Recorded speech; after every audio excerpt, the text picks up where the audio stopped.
be flying by here. On the markets overnight, in the US, we had the fourth straight gain. Probably nothing to get too excited about, given that that's actually the fourth straight month of declines we've had here, and the whole situation remains pretty tenuous with rather than Bernanke talking again in just 3 weeks, just under 3 weeks, on September 20th and 21st.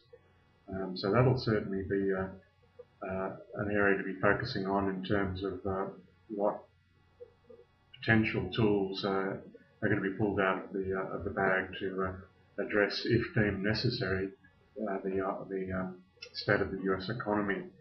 And then on a more sort of global perspective, we've got the IMF's Christine Lagarde saying that the global economy was still in a pretty dangerous phase. So it's tempting to think that a lot of the volatility of the last few months might be behind us, and we can all move on, but I think it's a little bit premature to be coming to that conclusion just at this point in time.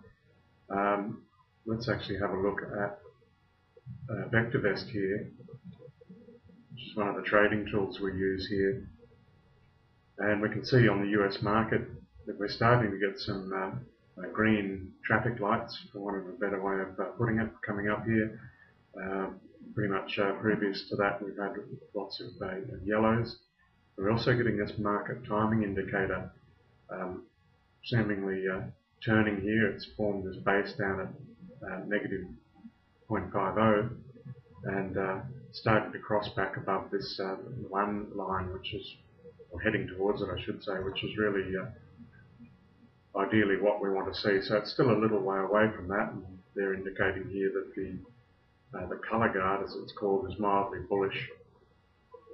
Just seeing if I can, okay, that's coming up now.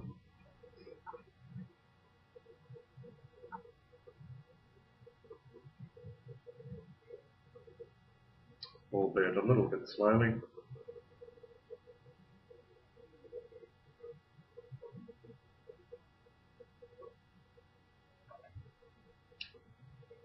It does seem to be taking a while. What we might do is just go back to the look at the actual indices, and then have a look at the economic calendar.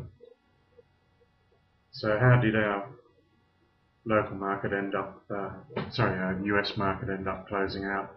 Okay, so it's loaded up here, and that's a more detailed look at the market timing indicator here, which is a combination of different indicators there to give us some sense of where the overall market might be heading over in the US. Okay, so coming back to having a look at what did actually happen last night, the Dow up 53. It did have a pretty wild session there. It was all over the place for a while, but then managed to claw back and bed down some gains for the day. The S&P 500 up just a little bit more, nearly 0.5%. Nasdaq up 0.13, and then the rest of the Americas all up quite solidly. We had some Canadian GDP numbers come through last night, just at 0.2 of a 2% year on year. Expectation was for 1.9, so a little bit better than expected. We also saw that US factory orders number for July come in at 2.4, which is a considerably better number than 2% that was expected. So that was quite an interesting result there. Then the rest of Europe and Europe, again, very strong gains, 2 to 3% there. So really big moves there. Yesterday we had that 27-point rise on the local index, and the futures are suggesting that we'll see a similar rise again this morning or today. Moving on to have a look at the commodities. West Texas just off very slightly, 9 cents. Natural gas made quite a strong move there, 14.5 cents last night. I'm not sure or the inventory numbers should actually be out tonight. So I'm actually not sure why there's a big strong move up there, but I'll no doubt find out during the course of the day. Brent is at 114.49, and then for the rest of the softs here, we've got lots of green figures here, only a couple of reds. Corn down 1%, oats down 0.4. Big movers to the upside, lumber 3.13, and orange juice up 0.76. Looks like the bigger movers there. Copper was up 1.52%, gold just up 0.1%, and silver up 0.73. To our currencies, the euro was buying 1.4380, the pound 1.6253, and the US dollar was buying 76.5985 yen. Aussie's buying 106.97 US dollars. US dollars buying 0.9780 Canadian and 0.8058 Swiss francs. Now to look at the rest of the economic calendar for today. We've got Chinese PMI manufacturing numbers out for August at 11 o'clock. Expectation there is a 51. Then we've got some private capital expenditure and Australian retail sales. It'd be interesting to see what number comes in there.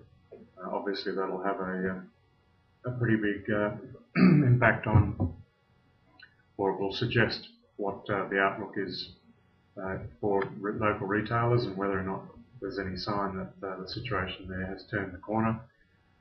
We've also got some New Zealand terms of trade number and performance of manufacturing index numbers, as well as our GDP numbers for Switzerland.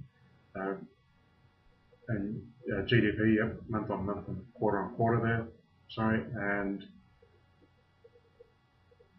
GDP numbers for Germany, Swiss retail sales, purchasing manufacturers and managers index, Germany and the UK, and that takes us through to Friday. And of course, being the first Friday of the month, we have the non-farm payrolls numbers due out. We're expecting a 75 figure there. Any less than that would be very unfortunate, and more than that provides greater support that the US is slowly starting to turn the corner here. Okay, let's have a quick look now at the Falcon Trader. I've just followed a couple of the trades, trade ideas that I'd like to talk about, and I know one of them spoke about on Tuesday was September, and that does seem to have actually started to break higher here, as I speculated might have been the case. Now, one of the things to be considering with any trade at the moment is to be looking at where you might be able to take shorts. And so effectively a pairs trade, we look for one trade that we can short and then one trade that we can go long because of its volatility and ways to survive it. And it looks to me after News Corp rallied back up after the closure of the News of the World, we see a chance here to look at shorting it. We know we can have our stop loss above 1660 odd, or even right up there if you're prepared to risk more for the trade. But just really, I guess, speculating, and that's the right word, on the fact that things could get worse there in terms of the criminal breaches and the loss of senior members of the management team, and that won't reflect well in the share price there. We could be back down at $15 or even back down to 14 fairly easily.